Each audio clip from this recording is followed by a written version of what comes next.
Well, there's fresh outrage over allegations of widespread fraud of taxpayer dollars in the state of Minnesota.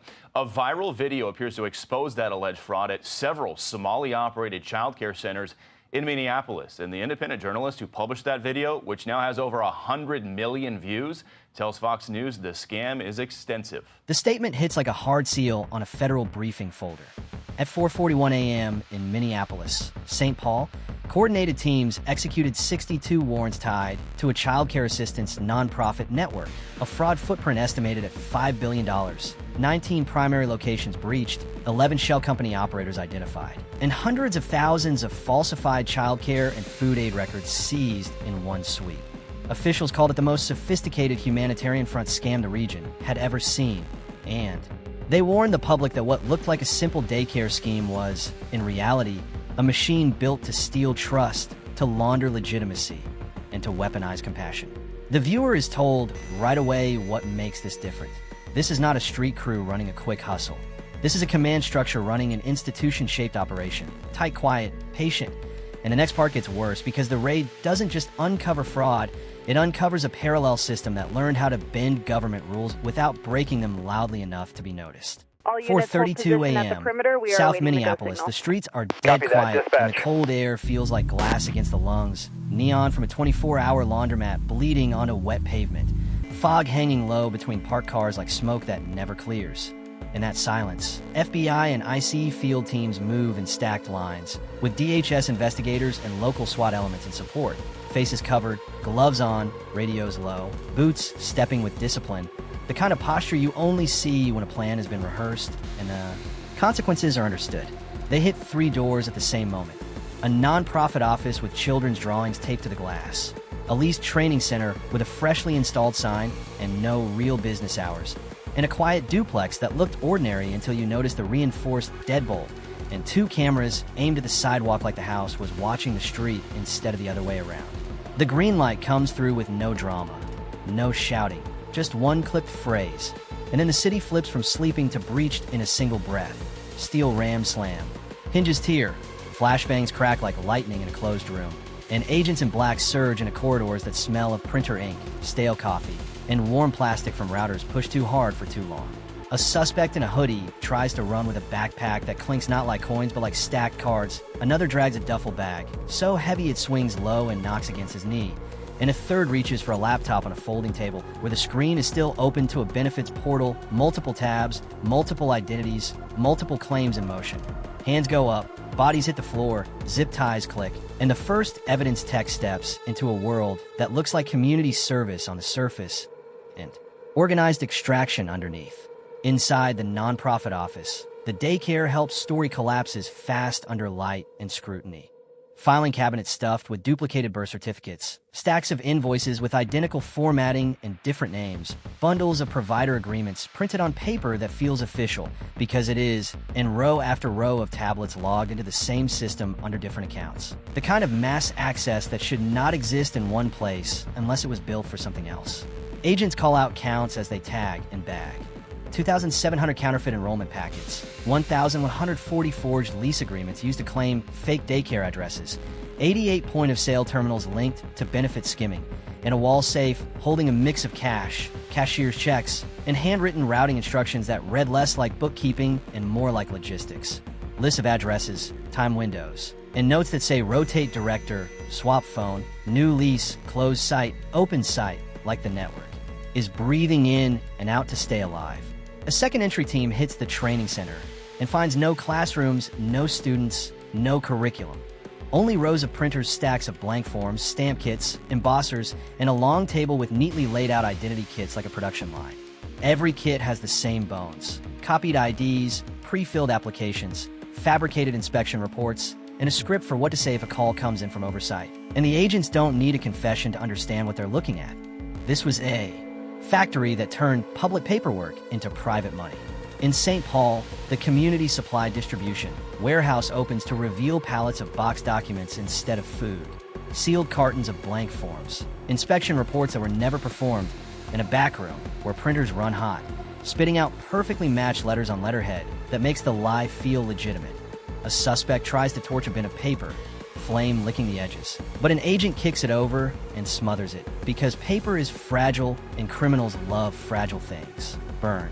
The paper and the story dies with it. Across the metro, teams hit provider homes that are really mail drops. They hit storage units full of prepaid cards and bank mailers. They hit a tax prep storefront that exists only to generate proof of income for fake providers, and each location tells the same story in a different language. This network did not just file claims, it manufactured reality. Then the twist arrives, quiet and unmistakable, the kind that changes how everyone in the room breathes. Beneath the daycare director's desk, under a false floor panel bolted down from the inside, agents find a sealed steel case with tamper tape and a keyed lock, the kind of containment you don't waste on ordinary fraud. Inside are encrypted external drives, a compact satellite modem, and a printed grant calendar, showing synchronized waves, dates when submissions were batched, audits were delayed, site visits were redirected, and payout schedules were accelerated, all timed with a precision that suggests the network didn't just exploit the system. It understood how to steer it. At 5:19 a.m., a SWAT-supported team breaches a duplex that looks empty from the street, but is alive inside with screens. 3 monitors, 1 routing calls, 1 tracking claim statuses, 1 watching a spreadsheet that scrolls like a heartbeat. A man tries to shut the system down, slapping keys, yanking cables, but the laptop is already being held by gloved hands and placed into an evidence bag with the kind of care you reserve for a loaded weapon. Because in this case, the weapon is data. At 5:44 a.m., an IC financial investigator lifts a false ceiling panel in a back office and finds a hidden server shelf humming quietly. Drives blinking in the dark, connected to a battery backup like someone anticipated raids, like someone anticipated power cuts, like someone built resilience into a scam. And that's when the raid transforms from a local hit into something bigger. Because resilience means planning, and planning means leadership. 6:07 a.m., inside the Federal Cyber Forensics Lab in the Twin Cities. The air is dry and recycled. Blue light washing tired faces as analysts move quickly, imaging drives, isolating encryption, building timelines for metadata like reconstructing a crime scene from footprints in snow. The steel case drives don't open like normal storage. They open like a vault, layers on layers. And when the first directory finally yields, it doesn't contain family photos or random files. It contains a clean, organized network diagram labeled with a code name that makes the room go silent. Operation Paper Orchard. Boxes connect to boxes.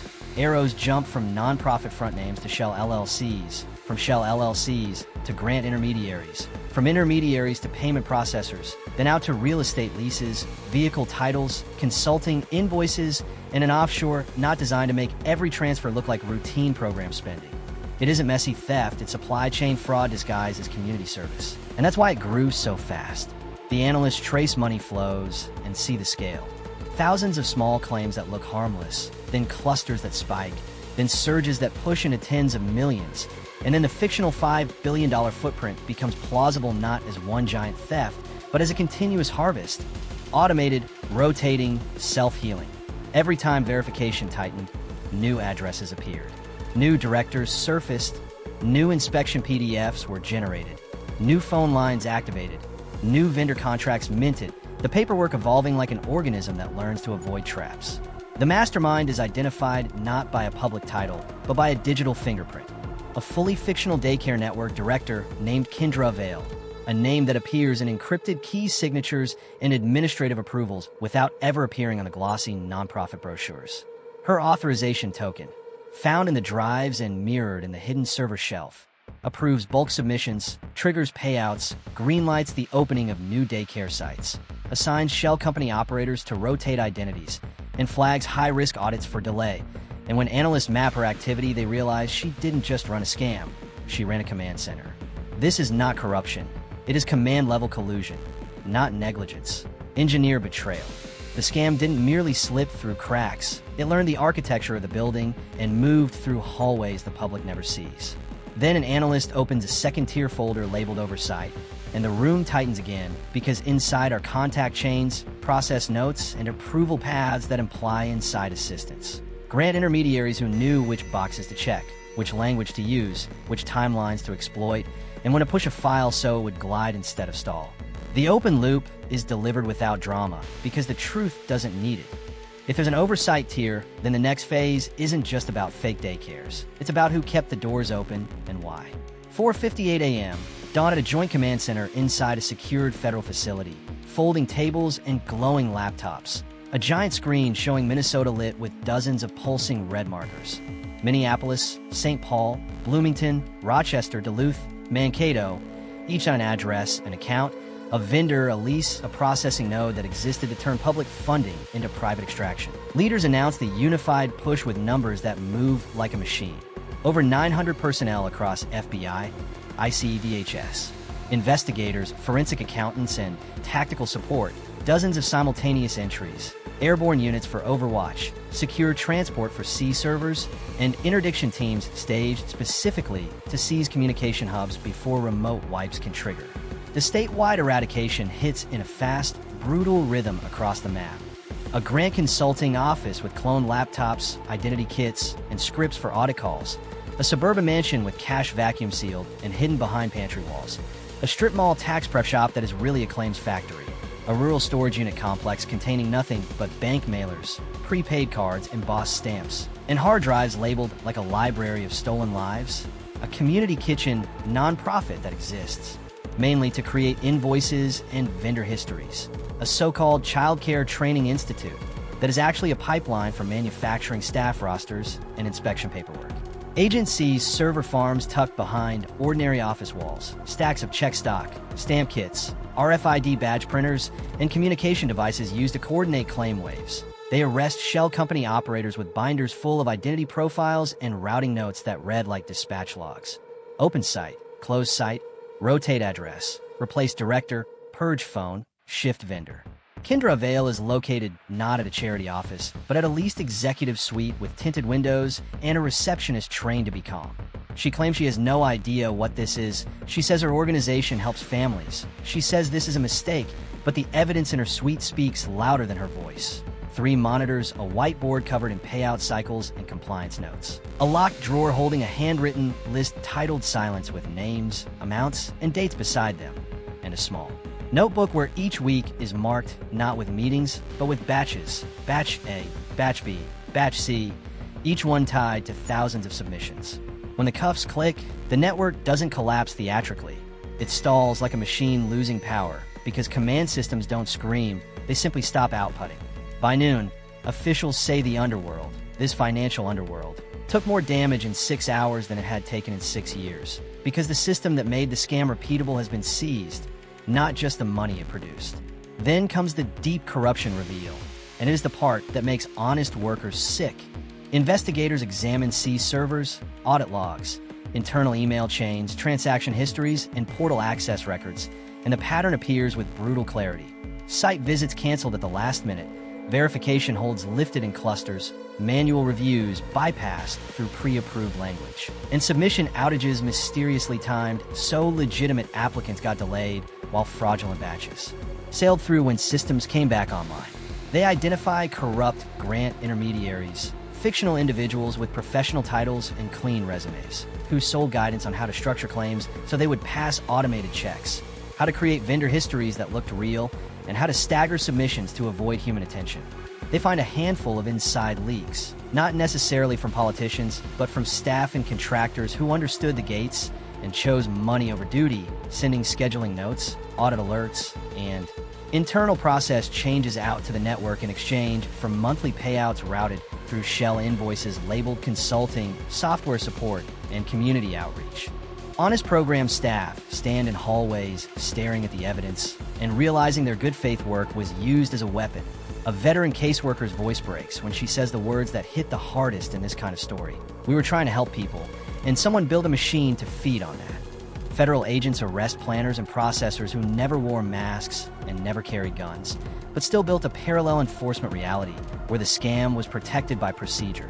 They arrest a compliance manager who altered audit priorities, a contractor who manipulated verification scripts, a grant intermediary who created fast lanes in exchange for kickbacks, and a shadow accountant who managed the rotation of identities like inventory. It becomes clear what they are seeing is a second secret bureaucracy, a parallel system inside public programs that acted like a private toll road for fraud, and the vow from federal leadership is blunt. The badge of oversight, the very concept of it, will be rebuilt from the ground up because the breach proved how easily trust can be weaponized when rules become a maze and criminals learn a map. As the investigation zooms out, the operation expands beyond Minneapolis, St. Paul, because a machine like this doesn't stay local. Analysts trace how addresses were rotated across counties, how shell companies registered in other states were used to open financial accounts, how payment processors hopped jurisdictions, how training grants were used as cover for payroll laundering, and how vendor partnerships were created with restaurant chains, cleaning services, and small logistics firms too. Generate invoice volume that made the nonprofit look busy and legitimate. They reconstruct the throughput, millions per week in fraudulent claims, moved through payment rails so quietly that no single theft looked like a crisis until the totals were stacked over time. They find a trick of the manifests, forms, and PDFs that look official, the trick of waystations, verification checkpoints quietly taken offline for maintenance right when batches hit, the trick of cover. Real community outreach events staged just often enough to create photographs and social proof. And the trick of noise, flooding systems so legitimate families got delayed, which created chaos, and chaos created cover. Then they open the final catastrophic file inside Operation Paper Orchard, and the room goes cold again. A long-term plan titled Evergreen. A blueprint to normalize the fraud as routine program activity by building a shadow consortium of nonprofits, each one ready to absorb scrutiny and keep extracting for decades. It outlines rotating leadership, pre-built replacement directors, automatic shutdown protocols, legal defense funds, and a public relations strategy designed to weaponize sympathy if any agency pushed too hard. The chilling realization lands like a weight. The system wasn't merely infiltrated, it was redesigned for permanence, for endurance, for a future where oversight becomes theater, where investigations come and go, but extraction continues. The moral conclusion is heavy because it has to be. Power doesn't always need open violence. Sometimes it only needs silence and ambition. Sometimes it only needs paperwork that looks clean enough to be believed. The cost is not just dollars, it is faith. It is the families who truly need help getting stalled behind fraudulent noise. It is communities turning on each other while the masterminds hide behind the language of compassion. It is neighborhoods poisoned not by fentanyl pills in this story, but by cynicism, by the idea that help is always a scam and no one is worth trusting. This is a warning about institutional exploitation and organized fraud, about how a humanitarian front can become a fortress if the right people learn the right rules and the public stops asking questions. If you're still watching, tap like so more people see this story. Comment expose if you want corruption dragged into